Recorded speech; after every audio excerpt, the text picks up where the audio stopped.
CrossPoint Online. I'm Kimberly. And I'm Tina. If you're a first-time guest, drop a comment, let us know, or get on the app, CrossPointOnline.net, and register there so we can donate to a local charity in your name. And if you're not, we would love for you to share the stream and tag us.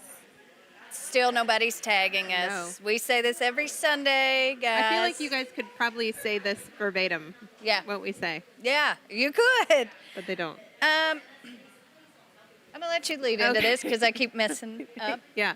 So this next Sunday, we will not be here. We are going to have services downtown on Friday evening starting at 6 p.m. Ice cream. I heard ice cream. I heard there's free ice cream right there. Down 6 to 8. I think so. Yeah. So that'll be a good time. Let's talk about our favorite 4th of July memories. I have to go with her being born. Yeah. What about Tiffany? Oh, yeah. Oh, yeah. I'm sure she's watching. We love you too. We do. Yeah. I do. Yours? Always have fireworks. Always fireworks, and then there's the year of the kickball. Poor Owen. Owen broke his foot. Yeah, that was a tragedy. We don't bring it up anymore. No, he's healed, moved on, walks Smurf now. That's good. Good morning, Sydney Browning. Jody, thanks for joining us. Good morning, Mary Ann. Yay. Kimberly's mom.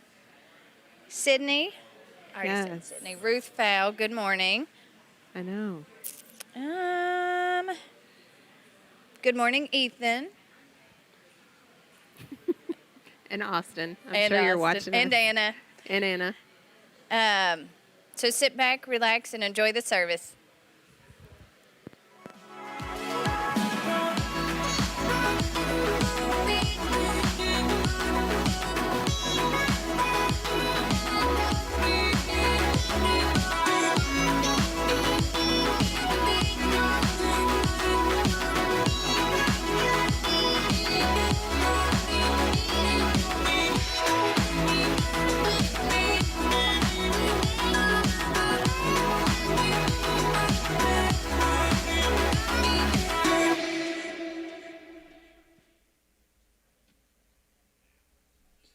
Well, good morning, everyone. How's everybody doing this morning?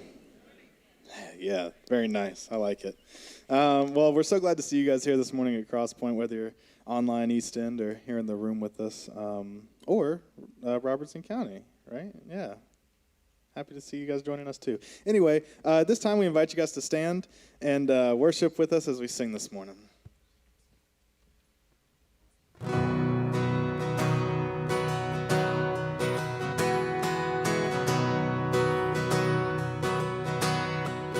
I searched the world,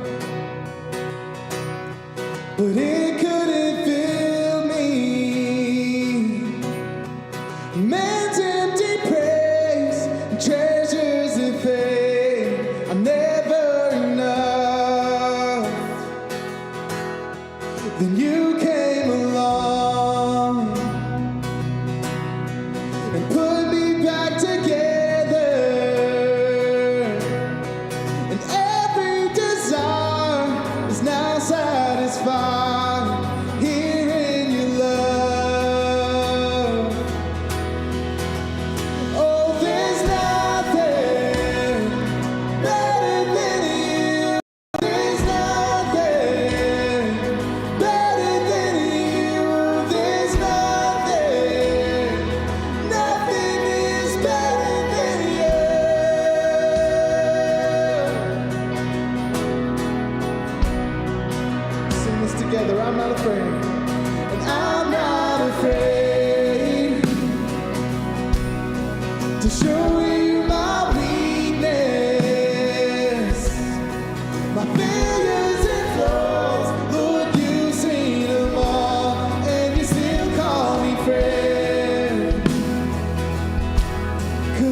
Is the God of the valley.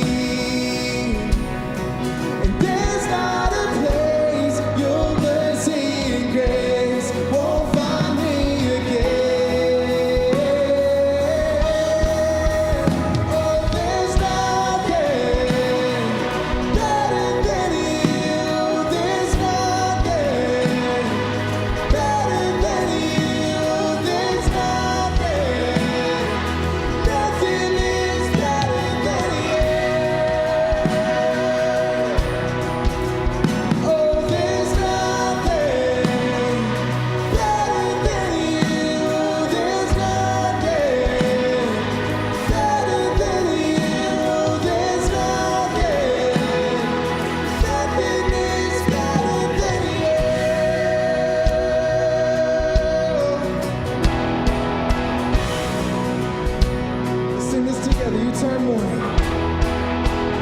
You turn mourning to dancing. You give beauty for ashes. You turn shame into glory. You're the only one who cares. You turn mourning to dancing.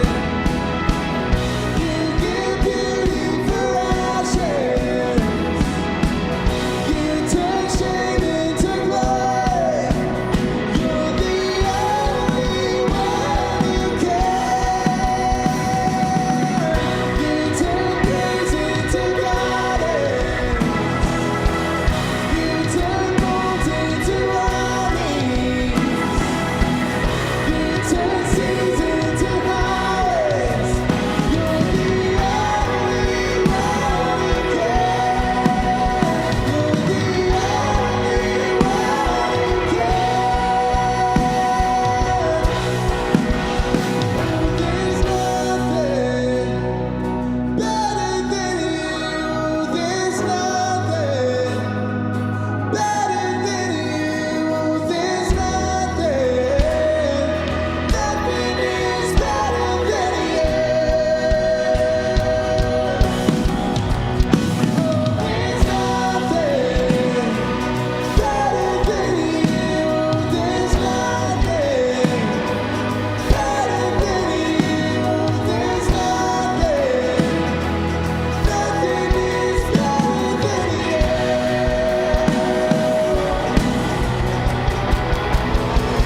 You turn graves into gardens.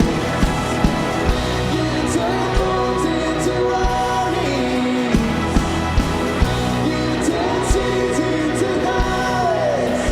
You're the only one who cares.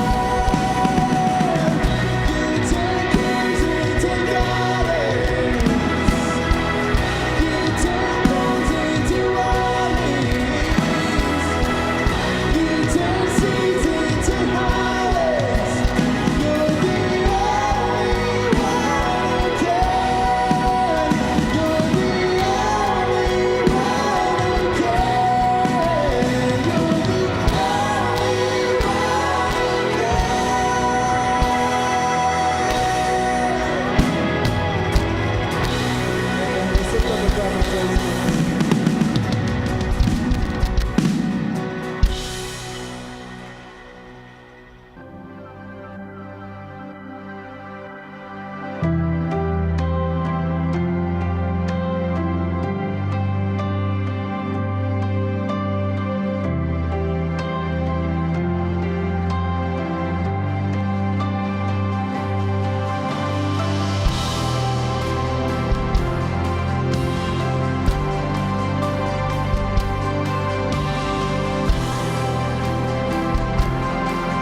Sing this together. Speak to me.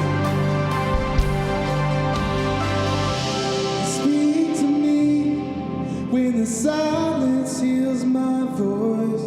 You understand me. You understand me. Come to me in the valley of unknowns. You understand me. You understand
What a way to kick off the service. You guys can go ahead and have a seat. Just want to tell you guys good morning. We're glad that you guys chose to spend like the next hour of your morning with us, hour-ish of your morning with us. If you're joining us online, we're glad that you guys are there as well. Please feel free to leave a comment for us so that we know that you're there. Just tell us hi. We would love to interact with you guys throughout the service. If you're joining us at East End, we're glad that you guys are with us as well. If it is your first time with us, whether you are physically present in the room or whether you're joining us online, we would love to know that it's your first time. So there's a couple of ways that you can connect with us. If you're here with us in person and you want to, you can stop by the welcome table in the lobby. We have some cards to fill out just with a little bit of information. We really just want to tell you hi. I'm not going to do much with that information. But anyway, there's that. And then you have online. If you want to, you can connect through our website, I think, or the app CrossPoint Now. There is a first-time guest tab on there, just same information, same kind of thing. Just click on that, let us know it's your first time. And what we will do is we will make a $5 donation in your name to one of the organizations that we have partnered with in our community. So please, if it's your first time, we would love to know that information. Now, we have kind of a special event coming up this Friday, July 2nd, beginning at 6 o'clock. We're going to have an Independence Day service downtown at that outdoor mall beside the U.S. Bank on 2nd Street. So that is going on this Friday, beginning at 6. From 6 o'clock to 7 o'clock, we're going to give you guys some ice cream. Free ice cream is always a win, so please come out for that. But beginning at 7 o'clock, we're going to have kind of a prayer and worship service where we'll just pray for our country and pray for our service people that are just kind of serving our country and protecting the freedoms that we enjoy here. So that's going on this Friday. We would ask that you, if you know a veteran, if you know a current service member, first responder, whoever, if you would bring them. We actually are going to have a gift for them at that service. So they're not coming for nothing. We'll give them a little something. And we're also going to highlight an organization called the Barracks Project, which exists to help homelessness among our veterans. So again, that's Friday at 6, beginning at 6, and it's actually going to take the place of our service next Sunday. We will not be meeting here next Sunday. So the Friday service is it for this next coming week. Sunday, we actually had one of our dreams as a church come true. We were able to launch our Robertson County campus with 20 people in attendance, which is kind of a big deal for their first Sunday. Yeah, you can clap for that. They're going to have their official launch party, and I got to look at this because I messed it up last service, August 1st at 3 o'clock. And that invite is for anybody who wants to go to that. It's a great opportunity to meet Alan and Christy and their team and kind of see all the things that they're going to do in Robertson County. Also a good way to get to connect with some of the people that we're going to be serving there. So that is August the 1st at 3 o'clock for the official launch party. So this morning we're continuing our sermon series, Dungeons and Dreams.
I'm so glad that all of you are here today in person in East End, Augusta, Robertson County, and online. Thank you for being here. And we have something to celebrate today. You know, last week actually, Monday through Saturday, 33 of our high school students went to CIY, Christian Camp, and some really incredible things that you all have been praying for happened.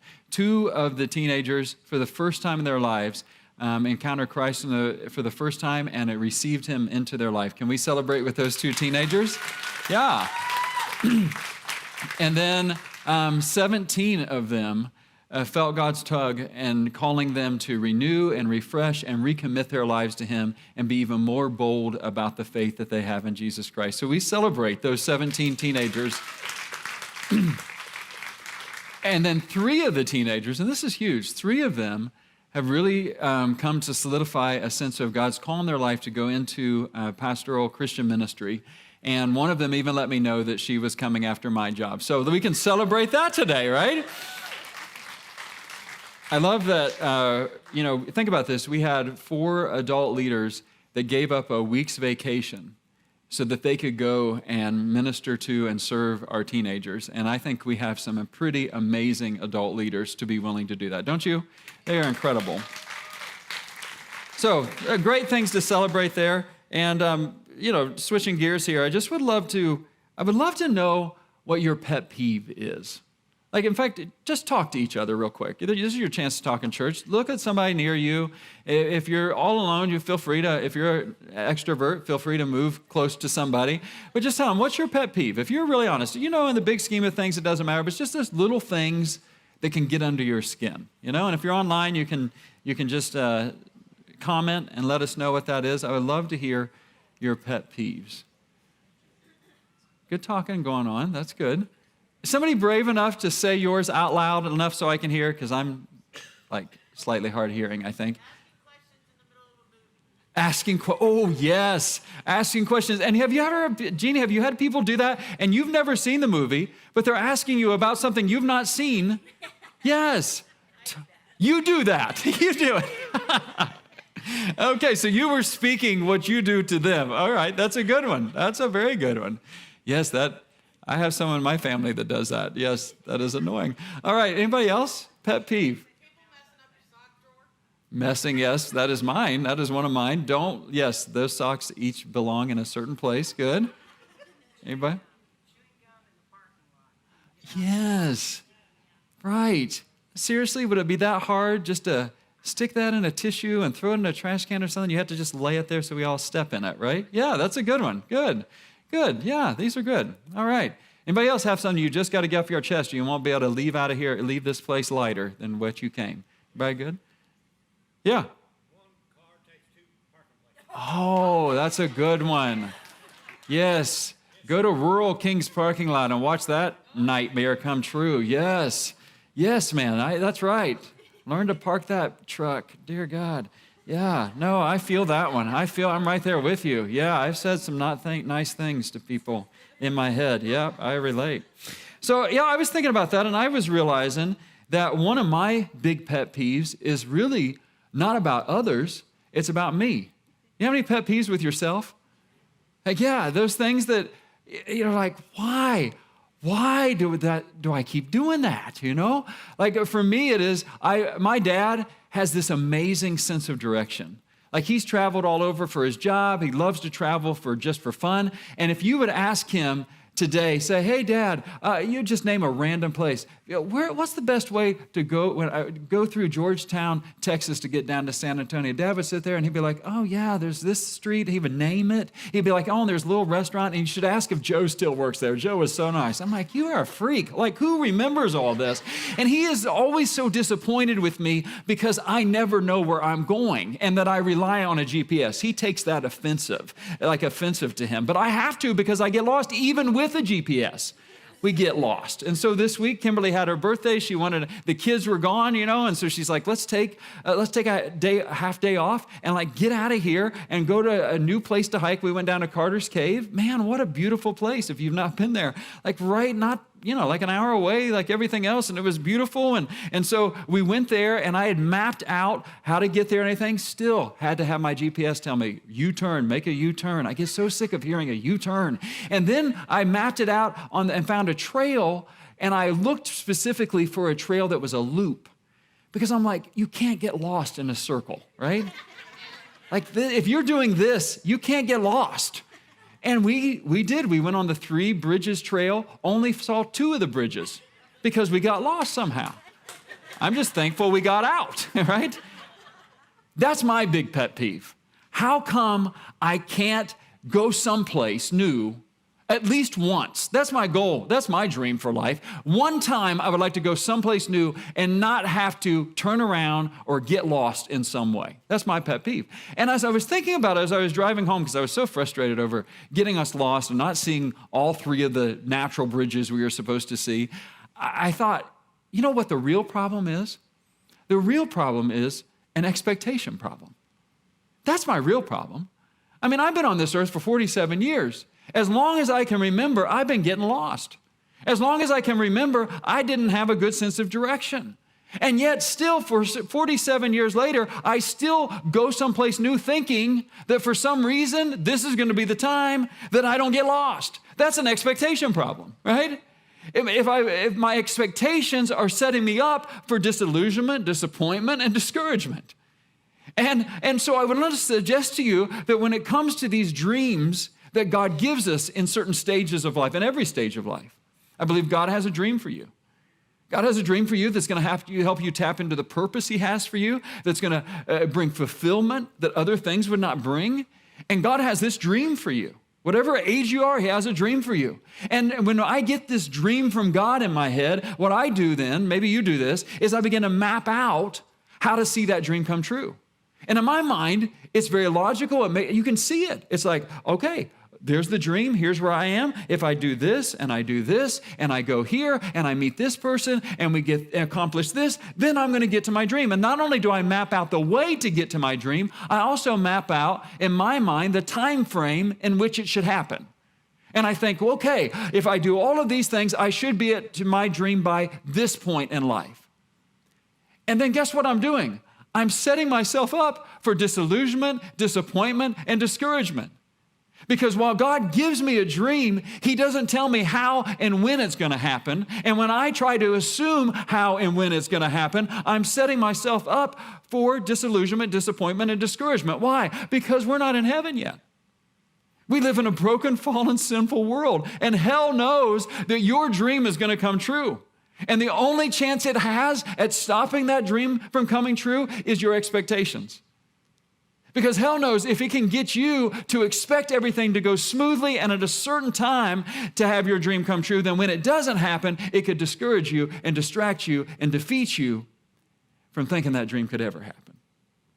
And I think the story of Joseph shows us that maybe the real problem isn't the dungeon that sometimes this life and this world and sometimes our own poor choices put us in. Maybe the problem isn't the dungeon we find ourselves in. Maybe it is the expectation that for some reason, my dream should come true easily. My dream should come true without the detour of a dungeon. My dream is going to come true exactly how I think it should and exactly when I think it should. Maybe the problem are those faulty expectations. And Joseph's a great example of that. 17-year-old boy, he has a dream. Remember that time of life? Some of you are living it right now. Embrace it. You're 17-year-old and you have this dream that God has given you. And he can see it and he sees all these people, his own family, bowing down to him. And he's a little cocky, a little prideful at that point in life. And that's all he can see. He can't imagine how that dream could benefit him. He's just like, wow, that's pretty cool. All of you bow down to me. And he goes and tells his brothers who already hate him. And they're like, yeah, that may be your dream. That's no dream for us. That's a nightmare. We're already living that because Daddy loves you more. We already feel like we're bowing to you in everything. And so they say, hey, we're going to try to kill you. And then they're like, no, let's make some money off of him. And they sell him. He ends up in the dungeon for the first time. God gives him a dream. Do you really think that he ever expected that his brothers were going to try to kill him and then sell him as a slave? This is not how Joseph saw this dream becoming true. And then the second time, he's bought by Potiphar, one of the most powerful people in Egypt other than the king himself. And Potiphar sees God with him and sees God blessing Joseph and see that he is blessed because Joseph is blessed. And so he elevates him in leadership until he's a slave, but it's as though he's over everything in the house except for what he eats. And he's doing well, and everything's going great. And then his boss's wife wants to sleep with him. And every day she tries to get him to commit adultery with her. And every day he resists, to the point that one day she grabs him and all he can do is run out of the house. And then she uses his coat as circumstantial evidence to falsely accuse him of what she was trying to do, even though he didn't do it. And he gets thrown in prison by doing the right thing. Boy, you talk about disillusionment, discouragement, and defeat. You do the right thing, and still things go wrong. You do the right thing, you do what God says to do, and you still are punished for it.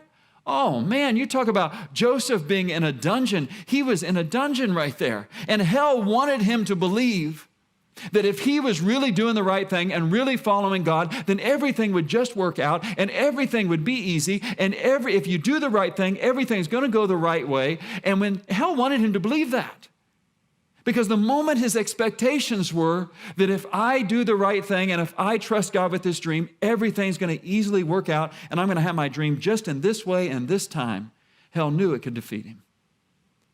But Joseph, I believe the story of Joseph, God asks us a really valuable question about our expectations. When God gives you a dream, are you going to see the dungeon as a dead end? Or are you going to see it as the next step toward the fulfillment of the dream he has for you? One expects everything to go well, and once something goes wrong, then we're like, it's done, it's over, forget it. Another looks at it and says, yeah, I know my dream's going to come true. And I also know hell's going to do anything it can to try to discourage me so that it won't. And so whenever the dungeon comes, I'm going to expect it. Whenever the dungeon comes, I'm going to be ready and waiting and expecting that I know it's going to be hard, but here's the deal. I'm going to believe that that's going to be one more step in the direction towards the dream that God has for me. Completely different set of expectations. It's what Jesus taught us to expect. Remember what Jesus said? He said, in this world, you will have trouble. Do you ever get caught off guard by trouble? You're like, whoa, I didn't see that coming. Yeah, because that happens all the time, right? Like, whoa, I didn't expect that expense. Whoa, I didn't expect that person to say that. Whoa, I didn't expect that person to be upset. And like, no, Jesus says, hey, I got some news for you. In this world, you will have trouble. Nails in the hands, remember that? That was bad. You will have trouble in this life. Expect it. When God gives you a dream, you will have trouble.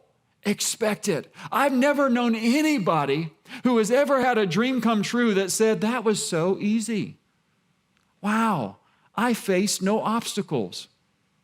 Everybody just cheered me on. No one tried to discourage me in the process. No one has ever said that who has achieved a dream. Instead, hear Jesus say, in this world you will have trouble, but take heart. I have already overcome. Expect there to be trouble, but also expect that this is not the end. It is merely one more step to the place that God has for you next. What if that was our expectation? What could happen is what happened, I believe, for Joseph here. Look at the end of chapter 39, where we left off last week. Beginning of verse 20. Joseph's master took him and put him in prison. Remember this, he's done the right thing. He resisted temptation, the place where the king's prisoners were confined. But while Joseph was there in the prison, the Lord was with him. He showed him kindness and granted him favor in the eyes of the prison warden. So the warden put Joseph in charge of all those held in the prison, and he was made responsible for all that was done there. The warden paid no attention to anything under Joseph's care because the Lord was with Joseph and gave him success in whatever he did. Was a dungeon where Joseph wanted to land? Of course not. Were two dungeon experiences and the betrayal and the lies and the injustice, man, did it hurt? Of course it did. Did it create doubt in him? Oh, he was human. I'm sure it did. And yet somewhere along the way, in the midst of those dungeons, Joseph began to figure something out. The dungeon isn't my dead end. I'm starting to see it, God. It's the next step toward the dream that you have for me being fulfilled. And that expectation began to change everything for Joseph. And all of a sudden, he noticed that God was with him in the very place where he didn't even want to be himself. You have any places where you don't want to be yourself? I do. Any places inside your heart and mind, any memories in the past, any situations that you have to deal with when you leave here that you don't even want to go there yourself. And so the temptation is when there's some place inside of us or outside of us where we don't even want to be there ourselves. We don't even want to deal with it ourselves. We don't want to even have to think about it ourselves. We don't want to even have to feel that pain ourselves. The temptation is to also not let God be there either. You ever done that? The very place where I need God, I resist God. The very place where I need healing, I resist healing. The very place where I need to get honest about some habit, hurt, or hang up is where I push God away for all kinds of reasons. I don't feel like I deserve it. I feel like he's mad at me. Maybe I'm mad at him. I don't know what it is, but we find these places, these dungeons that we find ourselves in because we think that we shouldn't have to be there anyhow. And it's not right anyhow. And that's not fair. That shouldn't have happened. And it probably shouldn't have. But in this world, you will have trouble, Jesus says. Change the expectation. Don't expect there to be no trouble in a world that's full of it. Expect God to be there, no matter what hell's trouble sends your way. And he'll be there. And lean into him. And let him wrap his arms around you in the darkness of the dungeon. And it will be said of you, but the Lord was with him. Oh, but the Lord was with her. Friends, there are some dungeons that I have been in. They're probably nothing compared to the dungeon stories that you could tell. And then you'll tell a story and then we'll hear somebody else's story. I'm like, wow, that's nothing compared to the dungeon you've been in. But dungeons are all dark. Dungeons are all a lonely place. Dungeons stir up disillusionment and defeat and discouragement. And dungeons, at least mine, every time make me feel like just giving up. Just pulling back. Just becoming bitter and discouraged. And as much as I hate those dungeons, I can tell you this. Whenever I've finally been willing to open up my heart and mind to God in the very place that I don't want to be, I've experienced God in the dungeon like I've never experienced him anyplace else. There is a great gift that God can give you in the dungeon that will prepare you for the dream that he has for you. That you'll never be able to receive it with the dream he has with you unless you can begin to receive him in his presence in the dungeon. Will you let him into that pain? Will you let him into those questions? Will you let him into the fear? Will you let him into the injustice and what's unfair and how it shouldn't have happened? Will you let him into that place? Don't keep him like this. Let him in there. Why? Because once he's in there, not only will you have his presence, but you'll begin to watch him take the dead end and turn it into the very thing that becomes a stepping stone to the dream he has. And so that's what Joseph experienced. He's now being elevated again. He's now being promoted again. He's still a prisoner, but he's over all the other prisoners. You see, when we change our expectations, we can begin to understand that the dungeon is not the dead end to our dream. It's the next step. And God will take the very thing hell thought would disillusion and discourage and defeat you so that you'd give up and turn it into the very thing that starts building you up to the dream he has for you. You say, I want that, but how do I do it? This is so interesting. The how here is so fascinating to me. In Genesis chapter 40, listen, see if you can catch it. Sometime later, the cupbearer and the baker of the king of Egypt offended their master. Pharaoh was angry with his two officials, the chief cupbearer and the chief baker, and put them in custody in the house of the captain of the guard, in the same prison where Joseph was confined. The captain of the guard assigned them to Joseph, and he attended them. And after they had been in custody for some time, each of the two men, the cupbearer and the baker of the king of Egypt, who were being held in prison, had a dream the same night, and each dream had a meaning of its own. When Joseph came to them the next morning, he saw that they were dejected. So he asked Pharaoh's officials, who were in custody with him in his master's house, "Why do you look so sad today?" "We both had dreams," they answered, "but there is no one to interpret them." Then Joseph said to them, do not interpretations belong to God? Tell me your dreams. And this is the coolest thing. How do we change our expectations? How can we be put in a dungeon and still dare to have the faith to believe that God can see us through to our dream? You care about the dreams of others. You see, this world tells us that when things go wrong, when you're not happy, when you're feeling down, the best thing you can do is focus on yourself all the more. The world tells us to be inward focused when life gets hard. The world says, hey, if you don't look out for yourself, nobody's going to look out for you. You've got to look out for number one. The world says, listen, when those oxygen masks fall down, you got to save yourself because you can't help anybody else if you don't. And it all sounds really good. And maybe there's a little bit of truth in there somewhere. Yes, we got to take care of ourselves. But the problem is hell wants us to become so inward focused and so self-absorbed when we're in the dungeon that all we can see is our own darkness. And when all you can see is your own darkness, it's not making light of it. We're not saying this isn't dark and it's not hard, but when all you can see in the dungeon is your own darkness, then you will find yourself giving in to the temptation of disillusionment and discouragement and defeat. And Joseph says, if I've learned anything in the dungeon, is that you're better off caring about the dreams of others. And so that's what he does.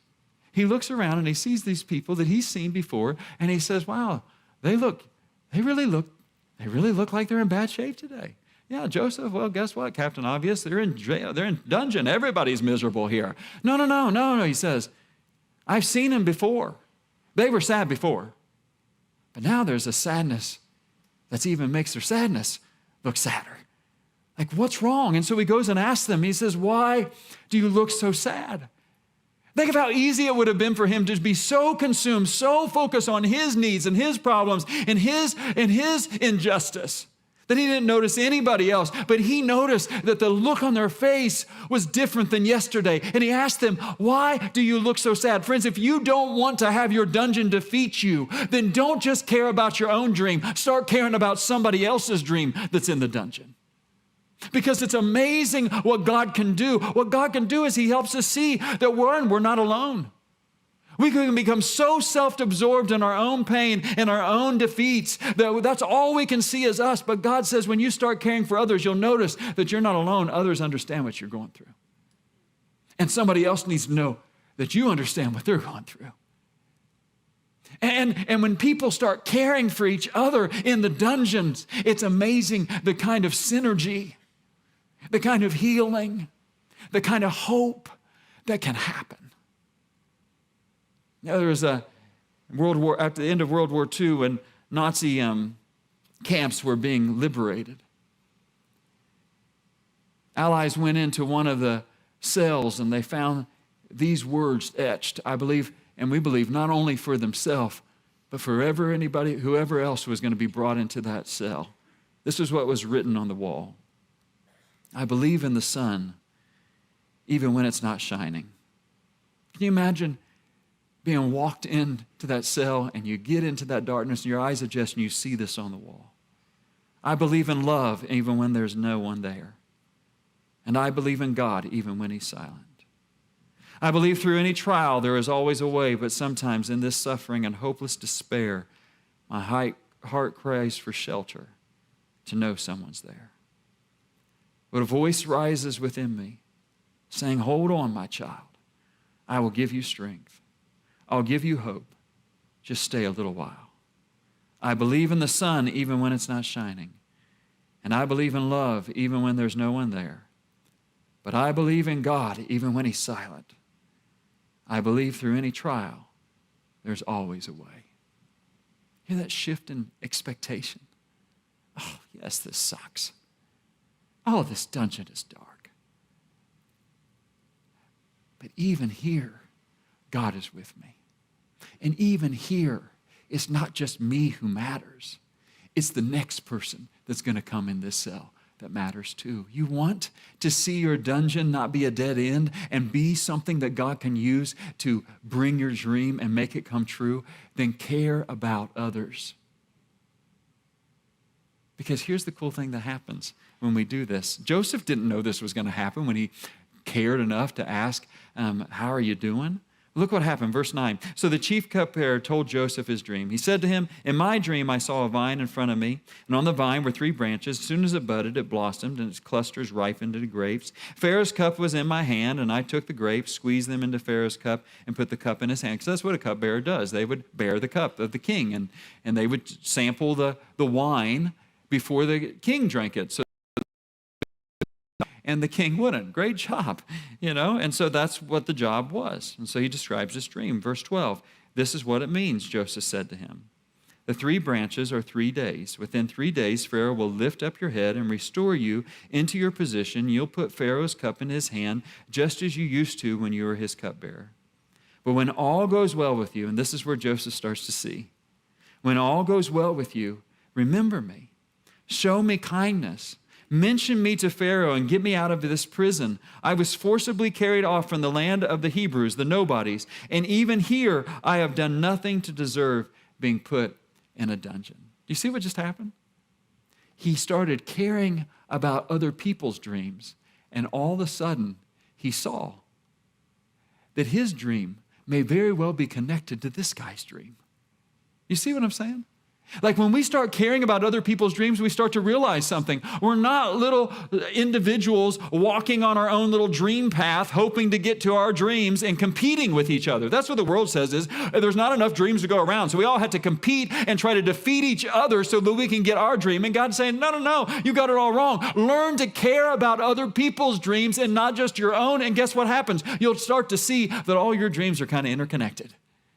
And that I can use your dream to help somebody else's dream come true. And I will use somebody else's dream to help your dream come true. And when we start getting our eyes off of ourselves long enough when we're in the darkness of the dungeon to see somebody else's dream and to care about someone else's dream, that's when God starts working all things together for good for those who love him and are called according to his purpose, and using the dreams of others and using your dream to help dreams come true.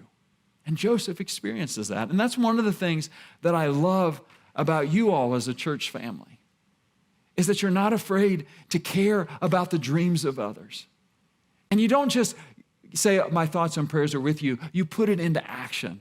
And so yesterday, it was a good day for me to be on social media. I checked out I was looking, scrolling, and I noticed that we had some people here down joining River Outreach in their Night of Hope. And we had Nicole Harris, who has been doing, you can applaud her.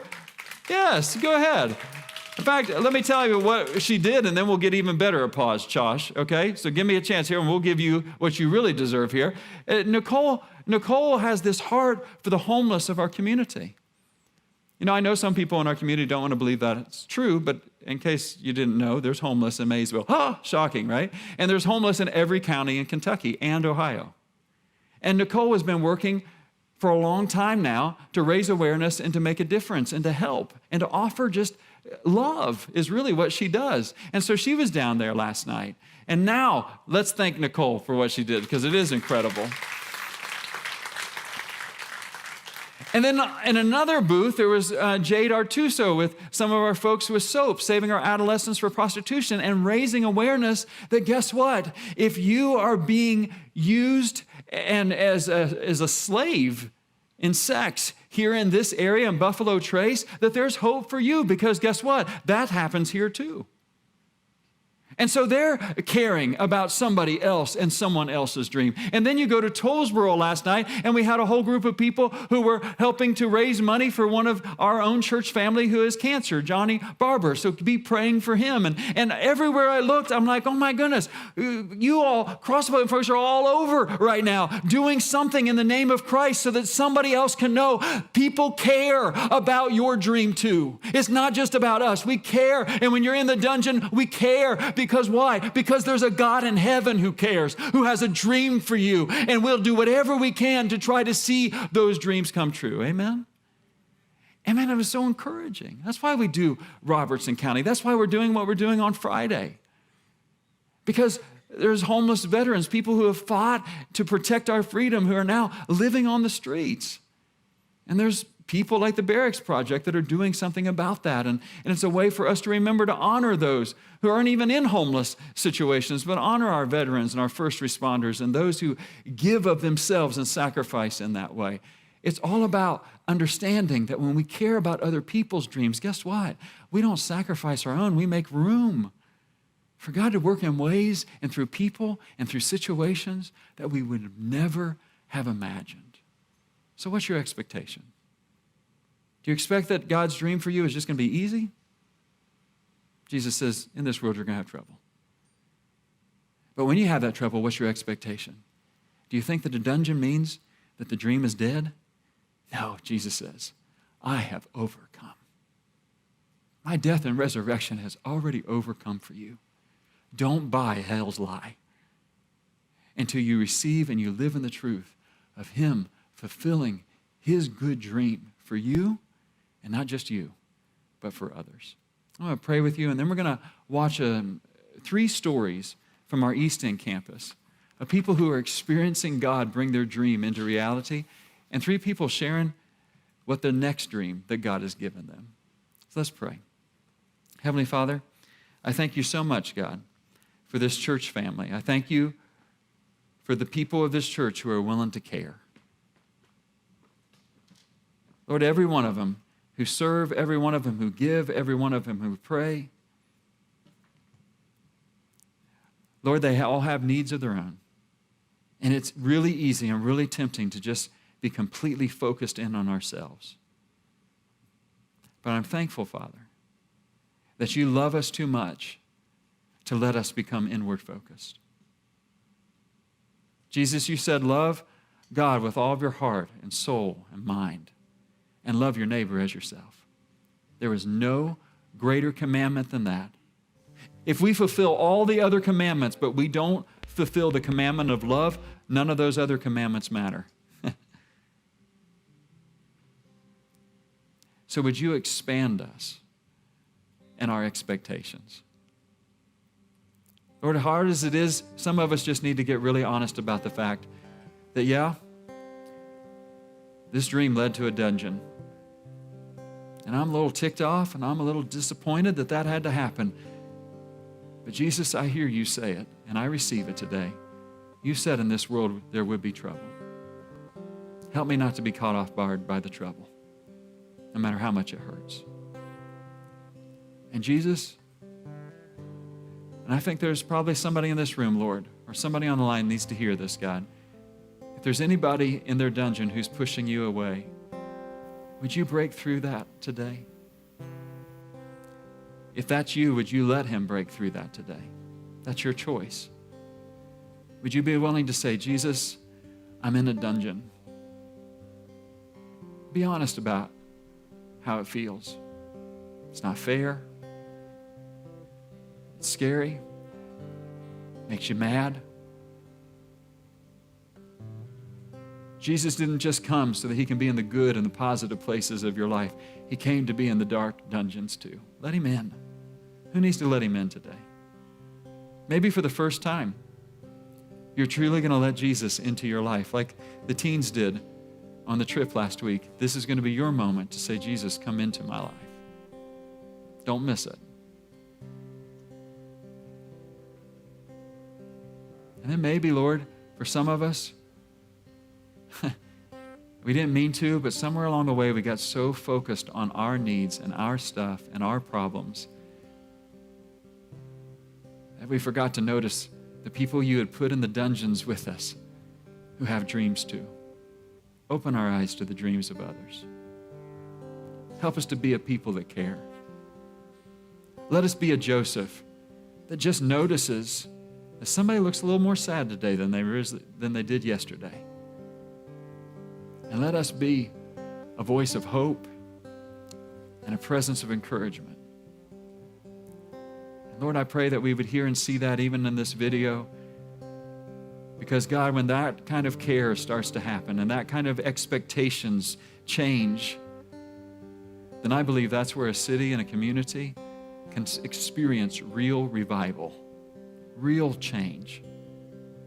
We depend on you and need you for that in Jesus' name. Amen. Watch these stories.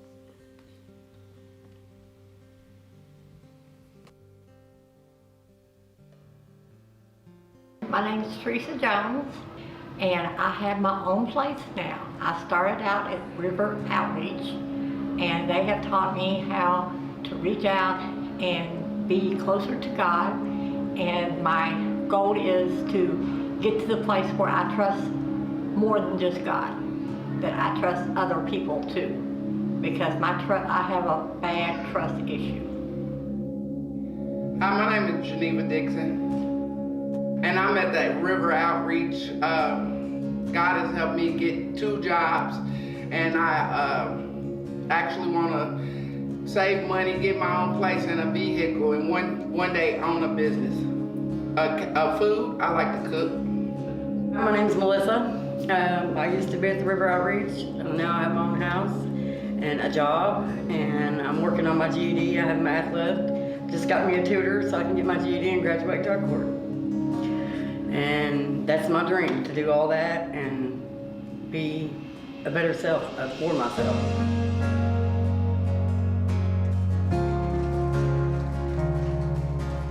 We invite you guys to stand and sing with us.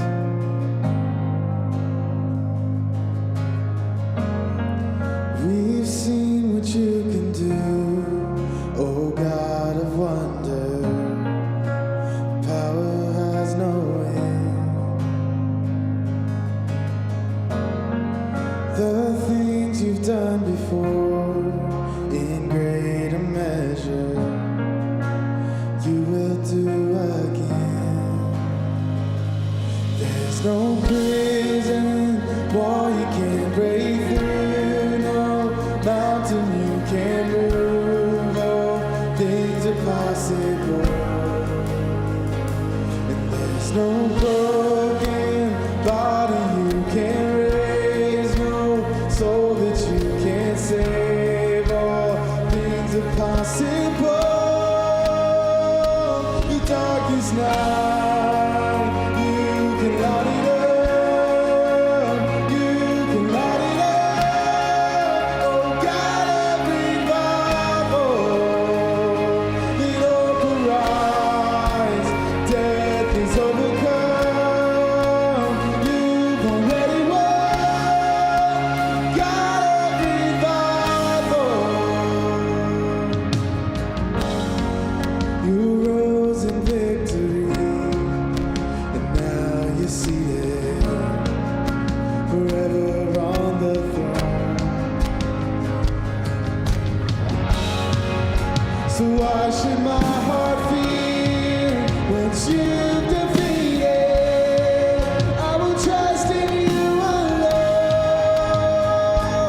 There's no prison wall you can't break through, no mountain you can't move, all things are possible. There's no broken body you can raise, no soul that you can't save, all things are possible.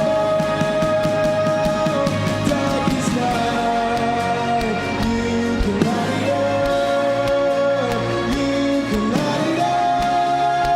Oh God of revival, lead up arise, death is overcome, you've already won.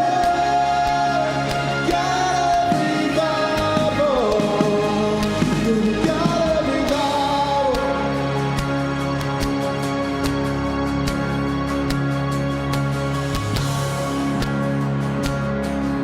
Sing this together, come awaken your people. Come awaken your people. Come awaken the city. God of revival, pour it out, pour it out. Every stronghold will crumble. I hear the chains hit the ground. And God of revival, pour it out, pour it out. Come awaken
chains hit the ground. God of revival, pour it out, pour it out.